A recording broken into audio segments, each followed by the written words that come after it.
Hi, welcome back to the A&S Way with me, Sil and Ant. Today we are going to share with you the final design centre options that we made.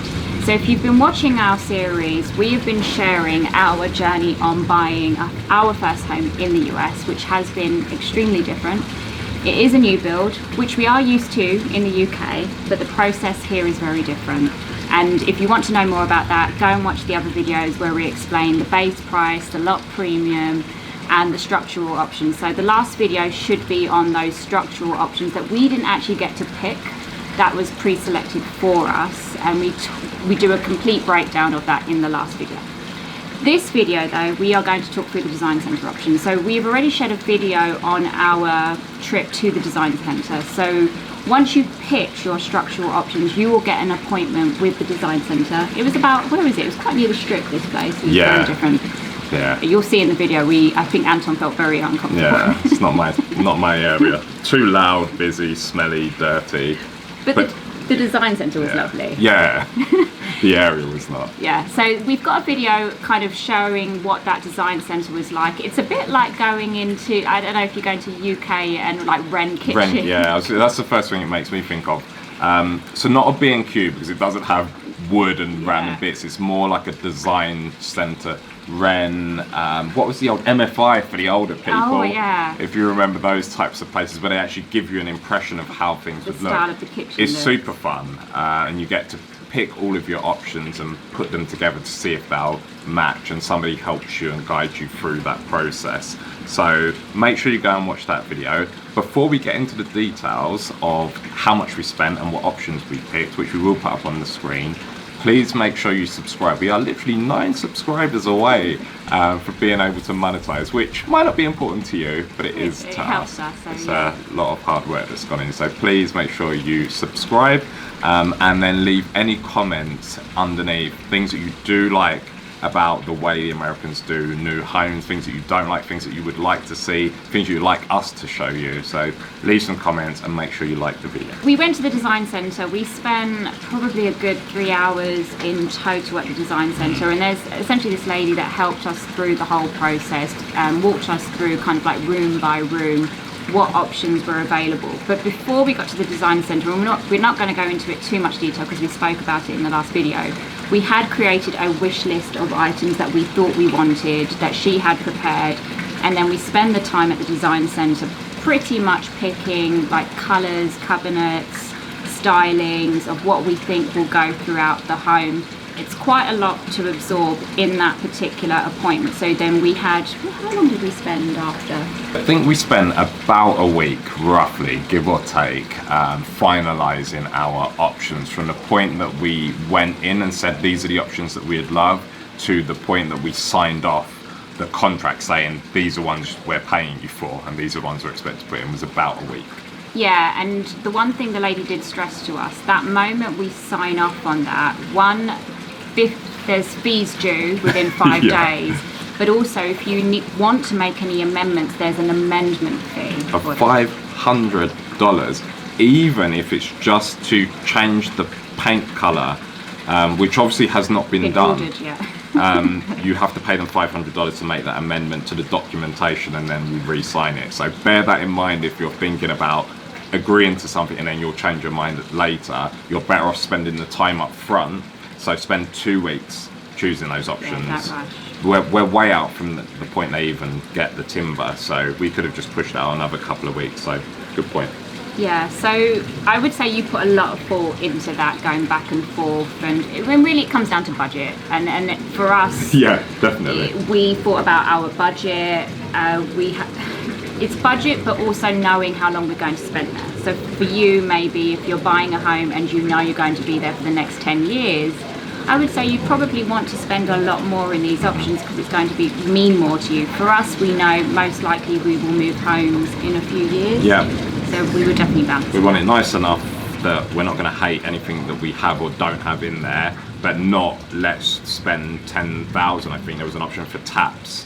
And then we move out in 3 years and nobody's going to pay us for those taps. You can't accumulate that in rent or a sale. Nobody's going to give you 10 grand. So it's pointless us doing that. Whereas I think if we've got the house up at the top, You might have spent that May money. have gone all out. Yeah. So what we'll do now, we'll get into the actual options that we have picked. The first thing that we picked, and I would say this was in Anton's wish list, was the style and colour of the kitchen cabinets, or what do they call it? Cabinetry. Yeah, they call it cabinetry. We normally just call them cupboards. Cupboards. We're simple. What cupboards do you have? They say cabinetry. And this, so again, with the kitchen, there are things that come as standard. So, and I think I mentioned this in the other video about the gradings of the upgrades that you can get, like grade 1, grade 2.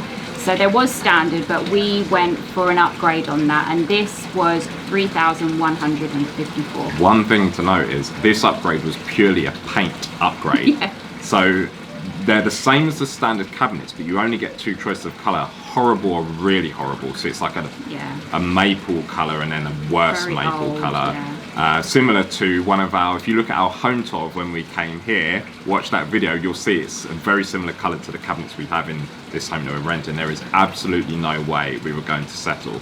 So in order to have them painted in a colour, which colour did we go for? A grey, a really light grey, I would say. Yeah, Ish, we had to pay $3,154, which seems ridiculous, but I would rather give somebody $3,000 than hate the way our kitchen looks.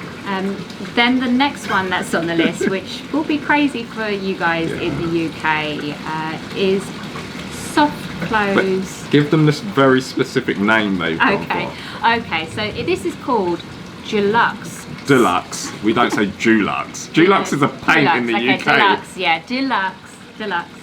Soft close package for the doors and drawers throughout the home. So it's a package. It's either you get it or you don't get it in at all across the home, and that is $2,272. So just to not have your doors and drawers slammed, you have to give them $2,300. But again, it's one of the things that drives us mad in this place.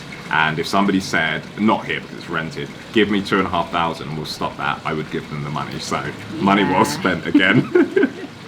Again, what you will notice as well with this options list is not necessarily in the order that you would think, like the kitchen, living room, bedroom, much like the structural options. They're all over the place, so bear that in mind as we go through it.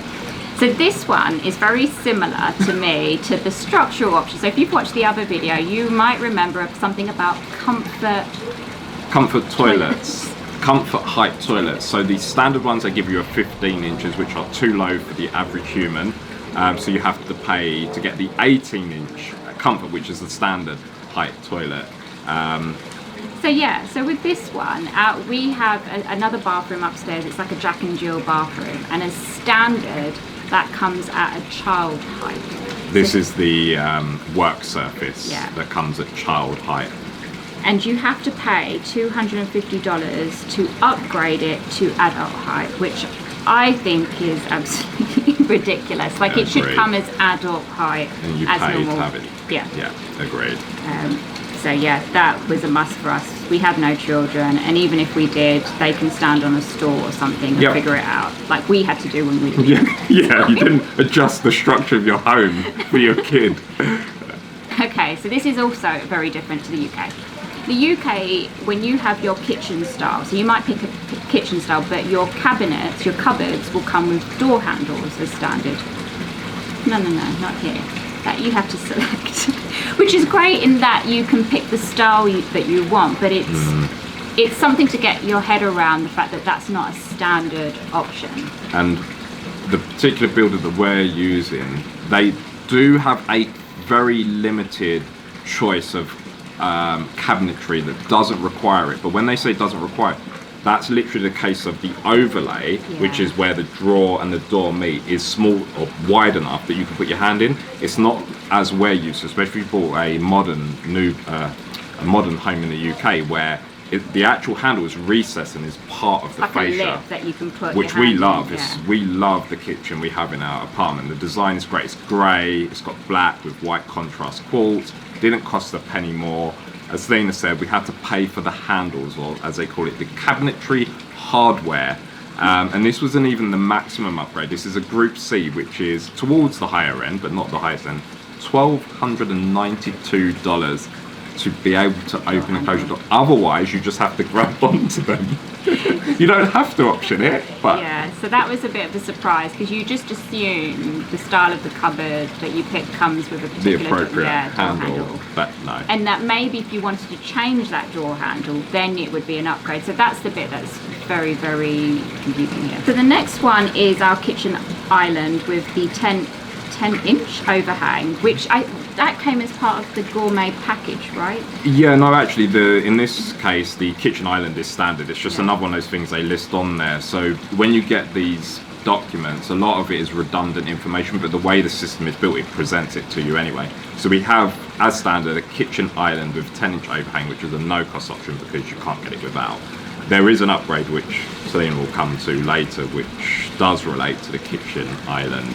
One of the points on that, though, is if you want the larger island called the Super Island, which comes with 3 additional cabinets and about maybe another 10 inches of workspace, you have to pay them $4,200, which, no. So if you want to know what that looks like, we've got our other video, which is the home tour, which has that upgrade. And it is something I would have considered had it have been a reasonable price. $2,500, without a doubt, I would have said go for it, but $4,200 is just way too much. So the other one we went for was in the laundry room upstairs.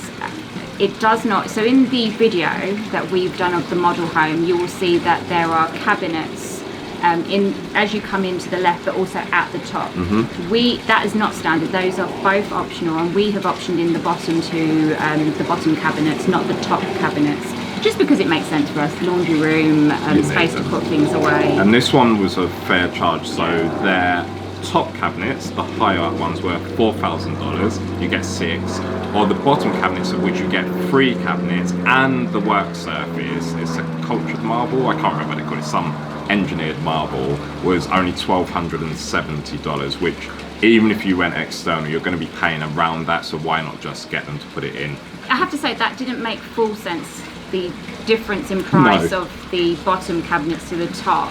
And the other thing that I would mention is, had we have had if we were allowed to pick structural options, something that we may have optioned in is a sink there, and that is something you can do, but because that's structural, we couldn't pick it.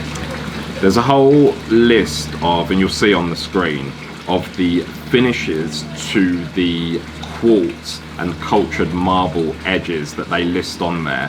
And the reason being, you can actually have that change. So if you don't want a mitered edge, which is like this, makes your quartz look good, you could go for a bull nose, which is the rounded, I don't like that. very old style, but I'm sure some people like it. So we won't list those out, but we will list out the option upgrade that we did go for.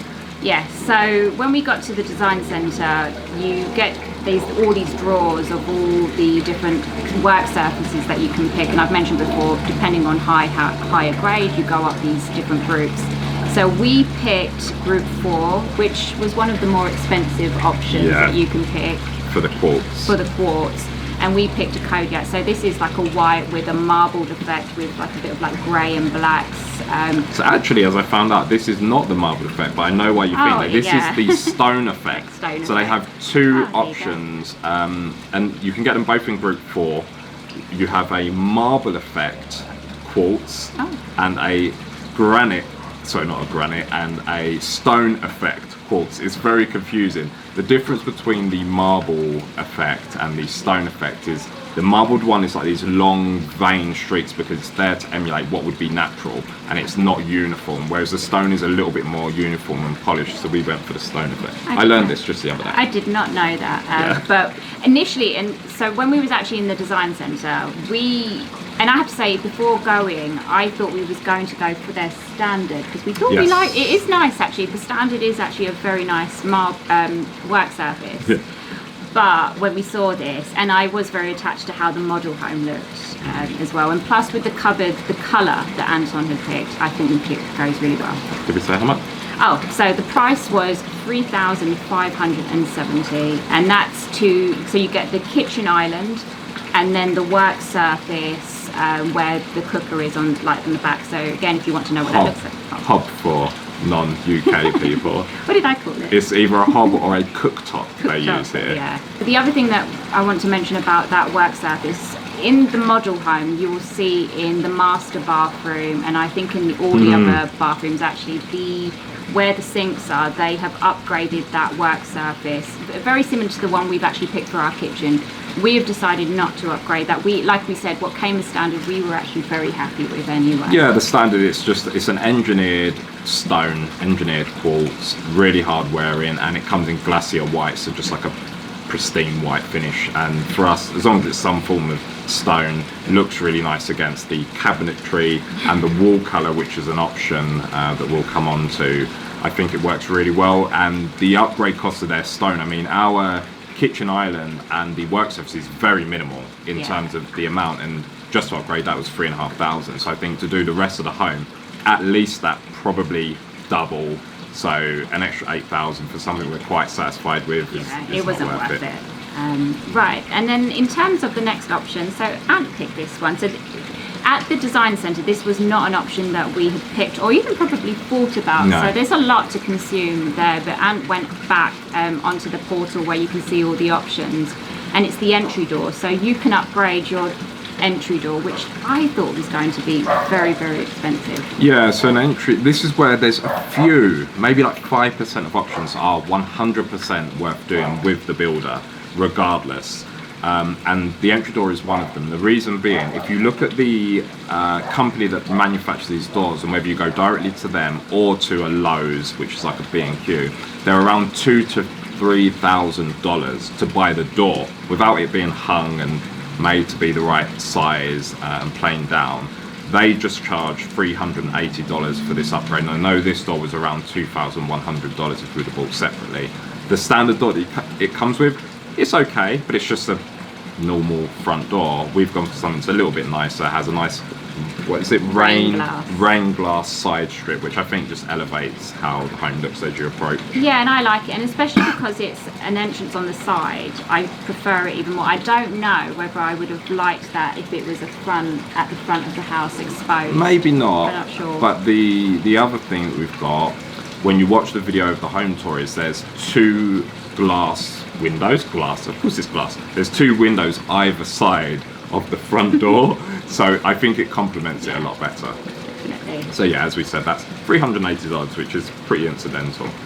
The next upgrade that we had was to the interior doors at $320. So that's every door inside the home we've upgraded. So I think normally it's just like this rectangular, old style, two panel. Yeah.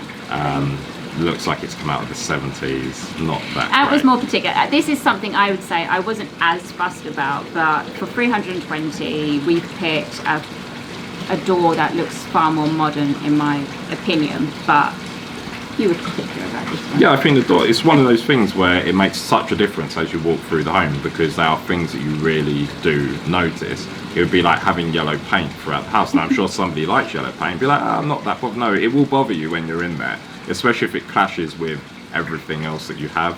And we've gone for quite a modern, clean look, and to have something that looks 30 years out of date would annoy me. So the next one we picked was for our pantry. So around the corner from the kitchen we have a pantry, which I'm very much excited, but that just comes with the standard door. But what you can have is a glass to your pantry, which I think makes a lot of sense. Usually with your pantry you want to be able to see in and not have it closed off. So I actually thought this was a bit strange. It's not standard, but then understand that it's an upgrade that they can make money on. So that was $580 to have a pantry door with clear glass so you can look in. Which is very expensive, I think, considering $320 to upgrade all of the doors, $80 to upgrade the front door, but now $580 for a single door in the pantry. I have no idea how they work their pricing out. This is going to be the most amazing door in the house. Yeah. Next up, we have some of the hardware, I think it comes over. So the front door and the internal door handles. Something that in the original design center video that we had up, I think we'd mentioned we'd upgraded to a nickel colored hardware and taps. This was the $3,000 option that after a lot of back and forth I decided was just not worth it overall, and we'd never get the money back. And I don't like chrome, I don't really like shiny things, but I can definitely live with it, and I would rather some of the other upgrades. So we ended up taking their standard option for the front door, which still looks really nice, and actually the front door handle I think is nickel, some sort of nickel, The internal levers are also nickel, so that wasn't too bad. I think the upgrade for that was 1,200 if we went Yeah. for the internal handles. So it was one of the things that when we selected it initially, it confused me why the price was so expensive, but there's almost this byproduct of you making other selections if you want if you don't want to go for the chrome look, because they literally upgrade everything, and it's nice. It means your taps, they do the trim for your lights, everything is in that, so you're not having this mismatched look across the home. However, it's expensive, so we've gone for the standard. Fortunately, the internal doors and the external is quite nice. I'm sure we can upgrade it. We then have they call them interior features. We call some of these skirting boards, the bits that run round the outside of the perimeter of the inside of your home. They call them base boards. Now you can pay all kinds of money to have different designs, different heights. We've taken the standard option. It's too many thousands of pounds for something I personally would never notice. If I could opt for the standard UK, I would, because they're square.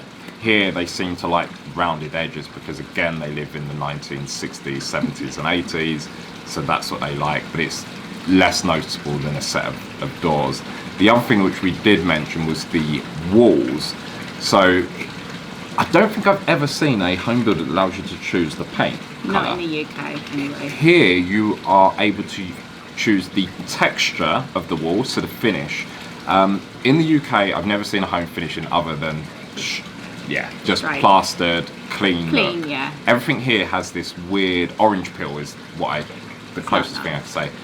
You can have orange peel or a different style of orange peel or really big orange peel. And you pay according. Really that, actually. It's horrible, but that's how they finish the walls here. I guess it allows you to be really lazy because you don't have to have a clean finish. It takes a lot more time. I guess with this I could just spray it on and paint over. We went for the standard option, which, what did they call it here? Medium knockdown. Don't know what that means, but it's orange peel. So we went for that standard. We did change the colour, so we opted for a grey. Yeah, it's called Elemental. I don't know why that's stuck in my head. I remember the colour of the paint. It's a grey colour, and I actually really like that, because in the UK you typically get this off-white colour as standard, and then you just have to wait until you get to paint the walls. But what's quite nice is we've picked a colour that we probably would choose to paint our walls anyway. And it's nice that it's just not going to be this boring cream. Completely free as well. So those are nice upgrades to get because you don't have to pay for them. On to the next cost options, and this was one, again, we went back and forth. The sink options are extensive. Even for Woodside's a more simple builder, I would say, compared to the Toll Brothers and the Tri-Points, but they still give you 8 or 9 different options for your sink. And not only does that mean the actual sink basin, but how you present the sink into the kitchen. So you can not have the front edge of the quartz. You can effectively have that taken away and have a front apron. So your kitchen sink is exposed, which will look amazing. So if I had my choice, I would have had the front apron sink with the double basin, but the cost of the upgrade was quite a lot. Yes, so it's exactly where I was getting to. So the sink itself, if you needed a double basin, which is what we wanted, was around 2,100, I think. You then had to pay for the sink cutout, which was another 500, and I think there was an additional cost. So it would have been close to 3 or a bit over 3,000 just to have a sink, front apron sink. So we opted not for that, and then we had to make some decisions between, did we go for the standard sink, which was obviously no cost. Stainless steel. It's just your typical stainless steel sink. Yeah, dual basin. You could then opt, if you wanted to go for a single basin, which I think the nice one was 1,200, but we saw some reviews and people said it scratched or wasn't that great. And we finally settled on a 1 3/4 bowl in white. Yeah, and it was because it was a reasonable price at $850. I had a look at the reviews. It's scratch resistant, and I think it's going to look nice, and something that I personally appreciated here in the US. So for our US viewers, or those who have just moved from the UK, we have a way that we're used to having our sinks in the UK. But here it's very different because you have the bit where you the waste disposal. And what I found quite convenient living in this home is that we have 2 sections, which means all your waste can go into one side, and all the stuff that you still want to put in the sink but not get dirty is on the other half. So for us, we've actually found it quite convenient to have this double sink. The 3/4 thing is a bit odd. Yeah, it allows for really more space one side, whether that's the dirty side or whatever. So I think it still really works. It fits the purpose, but the sink looks a lot nicer than the standard stainless. And in actual fact, to have them install this would have cost about the same. The sink alone, I think, was $500 or $600 if you order it externally. You've then got to pay somebody to come in and do the plumbing and actually put it in. Probably wreck your quartz, have to get it repaired. $850, perfectly reasonable charge considering the cost of the parts alone. Next, we've got some free options. So the undermount sinks, they had 2 options, which was really confusing. And these are the undermount sinks in the rest of the rest of the house. The rest of the house. It said undermount sink $0 or undermount sink $1,200. So we went for the $0 option, and they were both rectangular. So I'm not sure what the upcharge was. It must be something to do with the material or something probably, but we're not fussy when it comes to it's a porcelain sink. It's going to look great. We did opt for the, I think it's like a satin stainless, so a bit more of a brushed or goldy look stainless faucet, as they call it. So the kitchen tap, that was only $150, so I think that was worth it. So then we don't have really shiny stuff in the kitchen. As you can see, this is the chrome package that we have chosen to stick with. Which Anton loves. I don't like shiny things. And then the 2 main options, I would say, that are going to make the most visual presence in the house. So I would say this next one is one of my favourite things that we've optioned in the house, and it was one of the things that I was most excited about that you can option in, and that is the banister, as Anton likes to call it, banister, the stair rail to the house. And if any of you watched my Instagram, I actually shared a bit of a clip of that, but there were quite a few options. Of course, we've shared it in the other video, so go and watch that. But it was just so nice. I don't know, maybe it's just me, there's something about banisters when they're really nice that's quite impressive in a home. And I think because we've seen a lot of the model homes here, some of them are so nice, and I was really happy that we could pick this particular one, which was an upgrade at $4,130. What we have picked is a black banister with what is it, the kind of materials, it's stainless steel, horizontal. So you had all these options of whether it's vertical, horizontal, different designs in between, and that's the one we picked. And then the final option, before we get onto the flooring, it goes on forever, was the backsplash. And we went for, I think, quite an impressive look. It's a mix of glass, stainless steel and stone. I think so, yeah. Black, silver, I would say white. it was almost love at first sight when he saw this. So there's these drawers, and I think you'll see it in the other video, where you have so many tiling options, like literally anything that you can think of, they probably have it. And we already knew what colour our cabinets were going to be in our work surface, so we picked, and it was quite nice at the design centre because you can kind of like match it, and straight away it pops, definitely. Yeah. Very expensive, and we could definitely have done this cheaper ourselves, either ourselves or get somebody to do it. However, I was just thinking, in our previous homes we said we're going to do it, and then 4 years later we still haven't done it. If we pay someone to do it, it's going to be done. It's $1,998, but I think we'll get the use and the enjoyment out of it because of how well it works with the rest of the kitchen. So that was our items that we picked from the design centre and what we thought about for the next week afterwards. And you're probably wondering, so how much did all of this come up to? I think a perfectly reasonable $20,206, which sounds like a lot of money, but I think if you really thought about, if you do own a home, how much you spend doing up your home once you move in isn't that much money. You might do it over probably a longer course of time, but I know when we moved into our house, we spent way over that doing it up.